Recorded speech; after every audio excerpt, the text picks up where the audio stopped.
At exactly 34 seconds in, the air detonated, like glass shattering under pressure, when Pete Hegseth leaned forward and sliced through Jasmine Crockett's opening statement with a voice that cracked like gunfire. It wasn't a debate. It was an ambush. 7 interruptions in just under 3 minutes, each one louder, smugger, more dismissive than the last. And yet, the cost of that arrogance would be more than just silence. It would be counted in $2 million, siphoned from post-deployment veterans, 52 families broken by foreclosure, and the quiet suicide of Sergeant Michael Anders, age 37, found with a discharge letter in one hand and a foreclosure notice in the other. What did Pete Hegseth interrupt into silence, and what truth was about to be unleashed when Jasmine Crockett finally spoke her 8th sentence? The hearing chamber was thick with heatless lights that exposed like X-rays, and air that bled with every breath, laced with the stale scent of varnish, ambition, and fear. The marble behind the dais didn't echo, it murmured, a low whisper that seemed to feed on tension. The walls leaned forward as if listening. The microphones weren't devices, they were scalpels. And Jasmine Crockett wielded hers like a surgeon waiting for the right moment to cut. Pete Hegseth smirked, wide-palmed, performing for an audience that wasn't in the room. He had already leaned into his 5th interruption before her 2nd paragraph had finished. "Let's not pretend you actually read the defense budget," he scoffed, eyes darting to the cameras like a man too proud of his own shadow. Behind him, staffers shuffled, but even their movement felt scripted, a bad dress rehearsal for a show too used to applause. Jasmine Crockett did not flinch. She didn't raise her voice. She didn't speed up. She waited. 1 breath. 2. Silence stretched like a wire pulled tight. Then her 8th sentence came, calm and surgical.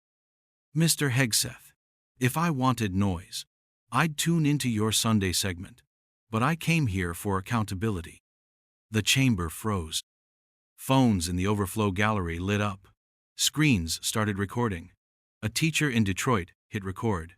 A nurse in San Antonio texted the link to her brother, a Marine, who hadn't been reimbursed for prosthetic rehab. Comments flooded live streams from veterans groups, calling family into living rooms. Pete blinked once, twice. The smirk flickered. But Jasmine Crockett wasn't looking at him anymore. She turned her gaze to the folder on the table. The folder itself was thick, its edges worn like bone under pressure. She touched it with care, like a surgeon preparing to open a chest cavity. Her fingers slid beneath the cover. The pages inside whispered secrets in the language of ink and trauma. "Let me introduce you to the real consequences of political performance," she said, voice low but resonant. "Sergeant Michael Anders, deployed twice, injured in Mosul, promised coverage, denied payment, foreclosed home, 1 child, 6-year-old, autistic." She pulled a page free. The paper crinkled, not weak, not fragile, but deliberate. A single document.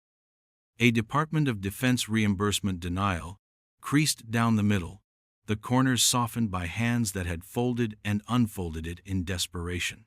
The letter pulsed with the kind of truth that doesn't need bold type. She read from it. "Claim denied due to budgetary reallocation. No appeal permitted." "Budgetary reallocation," she repeated.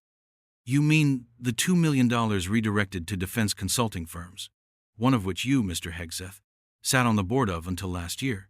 Isn't that correct?" Pete Hegseth's lips parted, but no sound came. Across the country, thousands of eyes widened. In a VFW hall in Fayetteville, North Carolina, silence fell. A woman in a Houston kitchen wept as she watched from her phone, her own brother's benefit denial letter, framed on the fridge in a silent protest no one ever saw until now. Jasmine Crockett wasn't finished. She pulled out a 2nd page, a mortgage notice. 52 families received these in the last 18 months, each one with a rejected veteran claim in their file. "Do you know what that looks like on a 6-year-old's birthday morning, Mr. Hegseth?" Still, no answer. "Let me show you," she said. A photograph, 1 sheet, full color, sharp, bleeding at the edges from the print toner. A child's bedroom, empty, walls stripped, toys left behind in a heap. The kind of photo you don't find in policy briefings but in case files filed under unresolved. She placed it in front of Pete, one tap of her finger against the desk. That's Jamal Anders' room. Age 6, Michael's son. He doesn't speak much, but that morning he said one word. She leaned forward. He said, "Why?" The room breathed. Outside the hearing chamber, protest signs began to lift. Online, a thread trended instantly. Jasmine's 8th sentence. Replays of her line, "If I wanted noise," were cut into reels. Veterans reposted them with tags like, "Finally someone said it." High school teachers assigned the clip in media literacy classes by evening. And the photo? It flooded timelines like a memorial. But Jasmine Crockett remained composed. Her eyes never left Pete Hegseth's. He tried to pivot. "You're politicizing tragedy," he said, voice sharp again. "No, Mr. Hegseth," she said flat and final. "You politicized budgets. I documented pain." There it was. Silence, not an absence of sound, but a weapon honed sharper than any insult. Pete adjusted in his chair. The sweat under his collar began to darken the blue cotton. He glanced toward his aides. One of them looked down. The other didn't move at all. Jasmine Crockett didn't blink. "I will continue," she said, and turned back to the folder. The room leaned in. The silence hadn't even settled when Jasmine Crockett flipped the next page in the folder, the sound slicing through the chamber, like a scalpel peeling back the skin of comfort. The document wasn't long, just 6 lines, typewritten, stamped in the upper corner with a date that now felt like a gravestone. March 15, 2024. It was a rejection, a denial. A cold bureaucratic sigh in black ink that told Corporal Lydia Baines, age 29, mother of 2, that her surgery would not be covered. "Due to defense reallocation directives," Jasmine read aloud, "the Department of Veterans Affairs cannot authorize payment for spinal reconstructive procedure. Please consult private financing." She looked up. Corporal Baines was paralyzed in Fallujah after shielding her unit from incoming fire. Her surgery was estimated at $165,000. Meanwhile, $170,000 was spent on branded golf balls for a defense conference in Las Vegas, where you were the keynote speaker, Mr. Hegseth. Pete Hegseth shifted, but it wasn't the confident lean of his television appearances. It was the stiff, hunted motion of a man who had just realized the lights were no longer his. "She's now wheelchair-bound, and her oldest daughter, Mia, age 8, feeds her breakfast each morning before school," Jasmine continued. "And she does it with gloves, because the metal splinters in her mother's back tear skin if touched the wrong way." The image landed like a blow. A hand reached up from the gallery to cover a mouth. Pete tried again. "This is not the forum." Jasmine raised her hand. "I'll stop you right there." It wasn't loud. It didn't need to be. It landed with the finality of a gavel. "Because the forum for this," she said, lifting a glossy flyer from the folder with 2 fingers, "was apparently Caesar's Palace, where your speaking engagement included a private dinner funded by a shell nonprofit called Liberty Force Alliance, which, according to the filings," she flipped the page, snapping it into place like a prosecutor laying out her final charge, "redirected over $600,000 from government education grants to sponsor defense lobby events and fund media influence initiatives." Her voice sharpened. "How many spinal surgeries do you think $600,000 could pay for, Mr. Hegseth?" He opened his mouth. "How many children wouldn't have to cry through bath time because their mother's pain makes water feel like fire?" He shut it. Social media detonated again. Clips of Jasmine's voice played in real time beside photos of Lydia Baines and her children. Military families posted their own letters of denial, forming a digital wall of receipts. The hashtag became a movement. Justice doesn't scream. It documents. In a town hall in Tulsa, veterans turned off the television and walked outside into the sun, holding framed medals and signs that read, "She served. They stole." A group of teenage students in Philadelphia played the hearing over the school PA system. A 7th grader named Quinn stood and said, "She's the first adult I've heard who sounds like she means it." Inside the chamber, Pete Hegseth attempted a shift. You don't understand how military budgeting works, he said, leaning forward, a trace of condescension coating each syllable like grease on glass. There are layers. I understand the layers, Jasmine cut in, voice a whisper that hit like thunder.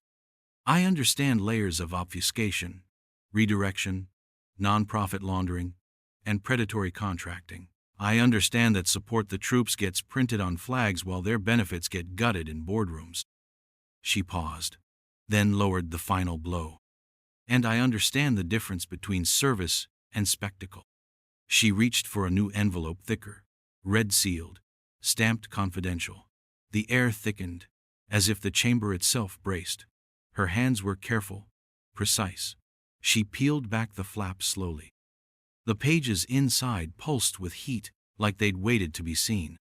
These are internal emails between Liberty Force Alliance executives and subcontractors, Jasmine said, discussing methods for maximizing patriotic optics while minimizing payout liabilities. She raised the first page. Direct quote, "Veterans make great photo ops.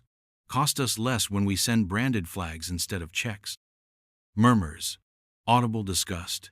Staffers looked away. Pete Hegseth flushed. His posture sagged just slightly, the first visible tremor in a tower cracking under pressure. "And this," Jasmine said, raising the second document like a holy text, "is the signature of your Chief of Operations, greenlighting the reallocation. Dated March 10th, 2024, 5 days before Corporal Baines was denied life-changing surgery." She let the paper fall flat onto the table. The thud was soft but seismic. "Tell me, Mr. Hegseth, is that what patriotism looks like to you?" No answer. Outside, cars honked in support near the Capitol. Protesters gathered in a growing wave. Signs lifted. Candles were lit under framed photos of lost veterans. A group of children in matching school shirts held up handwritten messages. "My uncle was denied too." In the homes of those who had once given up on hearings, people leaned forward. At a kitchen table in rural West Virginia, an elderly man whispered to no one, "That woman's got fire in her paper." Jasmine Crockett sat motionless, the eye of the storm she herself had summoned. "Justice isn't loud," she said at last, eyes never leaving Pete Hegseth. "It's precise, and it always knows the cost." The room was still reeling when Jasmine Crockett reached into her leather briefcase, not with haste, but with the solemnity of someone retrieving a weapon. Not for show, for precision. She drew out a flat, heavy binder, black, unlabeled. Its cover matte, textured like dried blood. The edges were stitched, not glued. Its spine did not bend easily. This was not paperwork. It was an indictment. Pete Hegseth exhaled audibly. Not a breath. A signal. Like a man realizing he had wandered too far into a forest where nothing makes a sound until it's too late. Jasmine Crockett laid the binder on the table and opened it, not toward herself, but toward the chamber, toward the cameras, toward America. Each page turned with the quiet resistance of time refusing to forget. She began. "Page 1, she said. "Payment approval form. $83,000 billed for veteran outreach materials. No receipts, no itemized accounting, but I did find this." She pulled a page free. It had a slick gloss, the unnatural sheen of a political mailer. On the front, Pete Hegseth's face, mid-salute, next to a flag-wrapped eagle, and the words, "America First Always." On the back, in fine print, "Paid for by Liberty Force Alliance." Jasmine let it fall to the table. The glossy paper landed with a slick thwop. "Page 2, she said, unfastening the next sheet with her fingertip. "Private transportation invoices. $42,000 for jet travel, listed as fact-finding tours. Actual destination, Pebble Beach Golf Links. Lodging at the Lodge at Pebble Beach. The receipt includes 3 rounds, 2 carts, and caviar tasting." The chamber's oxygen felt thinner. A congressman 3 seats down from Hegseth shifted in his chair. A woman in the second row gasped and put her hand to her chest. A man in the gallery whispered, "Caviar." Jasmine Crockett did not pause. "Page 3, she said. "This one should feel personal. It's a reimbursement form for a political media consultant. $48,000 for veteran messaging optimization across 6 states. But we checked the invoices. She drew the next sheet, thick with ink. It was used to run attack ads against pro-veteran funding candidates, including myself. Pete Hegseth stirred. He leaned in. So now it's personal? Jasmine lifted her gaze, calm and bright as flame. It became personal, she said. The moment you took money that could have treated bullet wounds and spent it to sharpen sound bites. The room broke into murmurs again. The moderator banged the gavel, but even the wood-on-wood snap couldn't reclaim the air. Jasmine closed the binder softly, a coffin's final lid. Pete sat back, stiff, then forced a grin. You're a trial lawyer. You know how to perform, but you don't understand the battlefield. I don't? Jasmine said. She opened a narrow folder beside the binder, this one paper. Thin, beige, unassuming. Inside, one letter, yellowing, real. Folded down the middle like it had lived in a wallet too long. She held it up. This is a letter from Private First Class Ruben de Jesus, age 19, Brooklyn, written in his barracks 3 days before he was deployed to Kandahar. In it, he thanks the government for the amazing program that helps my mom pay the rent while I'm gone. She turned it. And this is the letter his mother received 3 months later. The program had been quietly defunded. Rent assistance cut. She lost her apartment 2 months after his death. She placed both letters side by side. A pause. The weight of that silence was not empty. It was filled with every unspoken sob that followed the folding of those letters. His mother, Lorena, works nights now, Jasmine continued. Sleeps in her sister's living room. Lights a candle under her son's boot every night before work. Pete opened his mouth again. You think this is my fault? Jasmine's gaze sharpened. I think you held the match. I think you watched the programs burn. And I think you sold veterans' dignity one headline at a time. Pete pushed back from the table. His face was blotched now, the red climbing his cheeks. He pointed a finger. You don't know the first thing about sacrifice. That was his final mistake. Jasmine didn't flinch. She reached under the table, pulled out one last document, not a copy, not a printout, an original, bound in a blue ribbon, official seal, embossed. She stood. This is the congressional audit, she said, voice low, calm, surgical. Finalized last week. It found over $2.4 million in misused veteran support funds routed through Liberty Force Alliance during your tenure. She broke the ribbon. And it names you, Mr. Hegseth, in 6 separate procurement violations. Gasps, audible, thunderous. Phones rose like torches. In real time, veterans groups called for a formal ethics inquiry. A banner scrolled across news streams. Editorial boards began typing. On a military spouse forum, a woman wrote, he tried to rattle her, and she undressed him with the truth. Pete Hegseth sat frozen, red, palms sweating, chest heaving. He tried again. You're twisting. No, Jasmine Crockett said, leaning down until her words were a scalpel on his conscience. I'm documenting. The lights above the chamber gleamed mercilessly. The silence bit like fangs, and the marble beneath their feet remembered everything. Before the echoes faded from Jasmine Crockett's last word, the chamber felt like it tilted, not physically, but morally, like the floor knew which side it stood on. Pete Hegseth didn't speak, couldn't.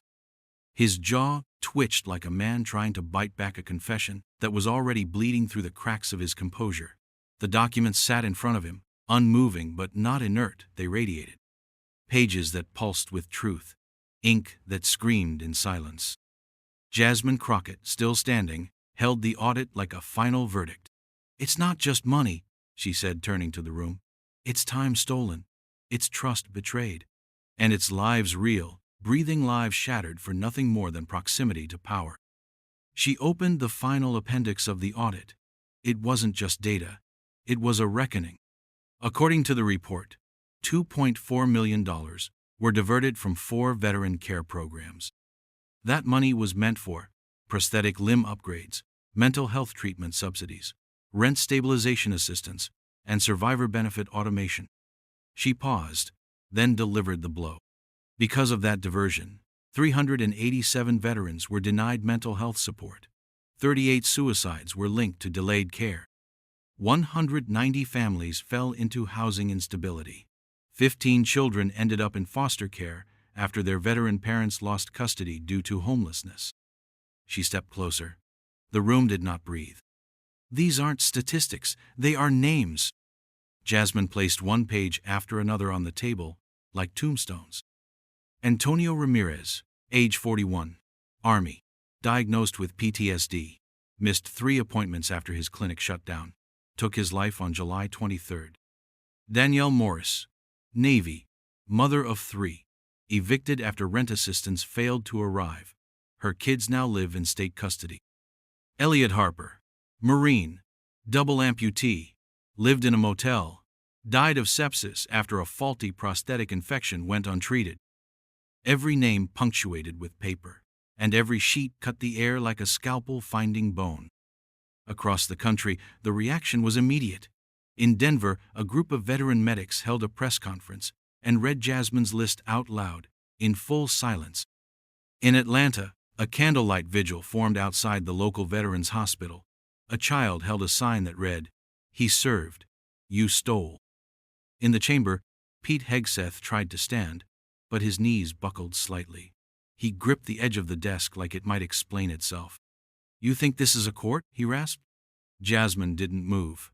"No, this is a memory, and it remembers what you hoped everyone would forget." He tried sarcasm. "You've made your viral moment. Congratulations." Jasmine blinked once, then reached into her pocket. "I don't need a moment," she said. "I brought the minutes." She held up a thumb drive silver, small, almost unnoticeable, except it carried over 12 gigabytes of internal communications, whistleblower reports, reimbursement filings, and audio recordings. She placed it in the chairwoman's hand. "Included in these files," she said without raising her voice, "are emails where your team discussed how to wrap program cuts in patriotic language and preload media narratives before oversight hits." She faced Pete. "You weren't preparing for defense, you were preparing the cover-up." His hands curled into fists. A last ditch. "You're attacking me because I'm conservative." "No," Jasmine said flatly. "I'm confronting you because you're complicit." Outside, news anchors choked on headlines they had only half written. Commentators abandoned their planned segments. Editorials shifted in real time. Inside the chamber, staffers stared at their shoes, others at their phones. Some just stared at her like watching history change temperature in front of them. She turned once more to the room. "You can call it politics," she said, her voice still calm. "You can call it theater, but the children of the dead will call it justice, and they will remember who stood silent and who brought the receipts." There was no applause. There couldn't be, not in the presence of names. But there was movement. The chairwoman leaned forward. "Congresswoman Crockett," she said, "this evidence, it warrants immediate internal review." "No," Jasmine said. "It warrants public accountability." In the gallery, a woman stood and wept. Beside her, a man in uniform raised 2 fingers in silent salute.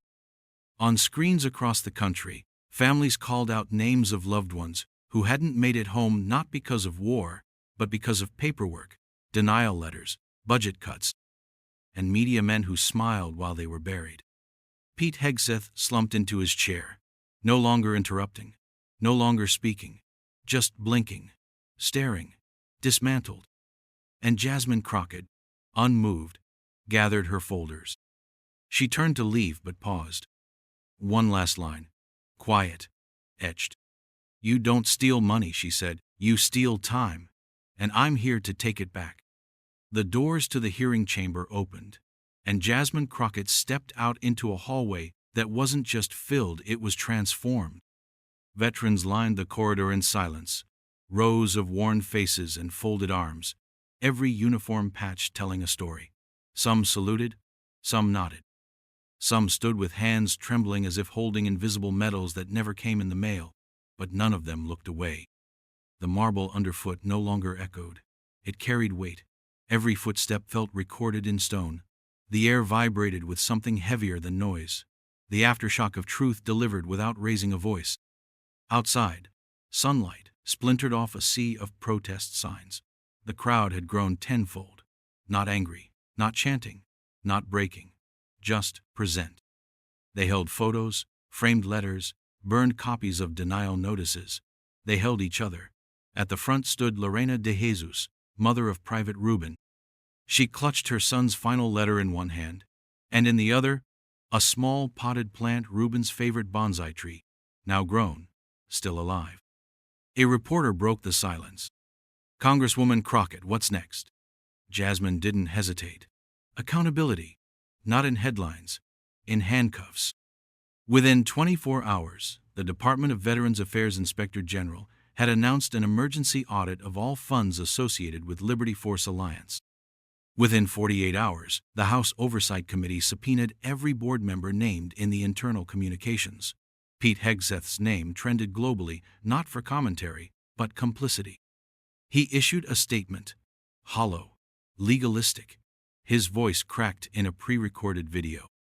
But the story had already left him behind. News networks led with the images: the letter from Reuben, the photograph of Jamal's empty room, the thumb drive Jasmine slid across the table like a dagger made of data. She wasn't framed as angry. She wasn't labeled dramatic. She was called what she had always been: prepared.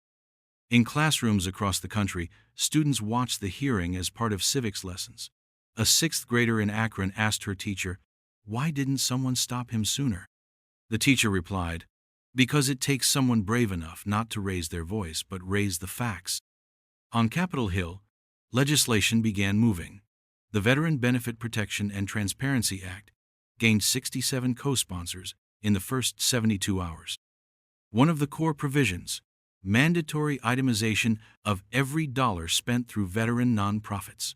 Another: criminal penalties for fraudulent redirection of aid funds. But change didn't stop at laws. In Houston, Corporal Lydia Baines received a call from a foundation offering to pay for her spinal surgery in full. In Detroit, Jamal's mother got the keys to a new apartment covered through emergency funds triggered by public outcry. In Charlotte, Lorena de Jesus was invited to speak before the National Gold Star Families Forum. She didn't bring a speech. She brought Reuben's letter. And in a small town in Indiana, a retired Army medic named Charles held up a sign that simply read, "I believe in Congress again." The impact was seismic. Not because Jasmine Crockett shouted. She didn't. Not because she embarrassed her opponent. She didn't need to. She exposed him. With documents that pulsed. With names that breathed. With silence that wounded louder than any insult. Inside the now emptied chamber, the light still glared down, surgical, unforgiving. On the desk, the folder remained, untouched, unmoving. A quiet gravestone for a career built on spectacle and drowned in facts. Pete Hegseth resigned from 3 nonprofit boards within 5 days. By the end of the week, 2 of the organizations were under federal investigation. One was dissolved entirely. But Jasmine never claimed victory. In an interview days later, when asked how she felt after the hearing, she said only this: "I don't feel victorious. I feel responsible. For every name I said, and every name I never got the chance to." She paused. Justice doesn't scream. It documents. That phrase was etched on murals in 3 cities by month's end. In New York, a street artist painted Jasmine's face in grayscale, her hand holding up the photograph of Jamal's room like a torch. In San Diego, veterans held an event titled "The Eighth Sentence," reading letters denied and ignored for years. And in Portland, a high school senior named Kayla won a scholarship with an essay about Jasmine Crockett's hearing. Its title, "The Folder That Changed Everything." In the final moments of the 5th day, Jasmine stood alone at the Vietnam Veterans Memorial. No cameras, no staff. She carried a copy of the audit. She placed it under the name of a fallen soldier whose family never received full benefits. She rested her hand against the black stone. "This time," she whispered, "the truth arrived on time." Behind her, Wind stirred leaves across the walkway. The world did not cheer, but it listened. And that was enough.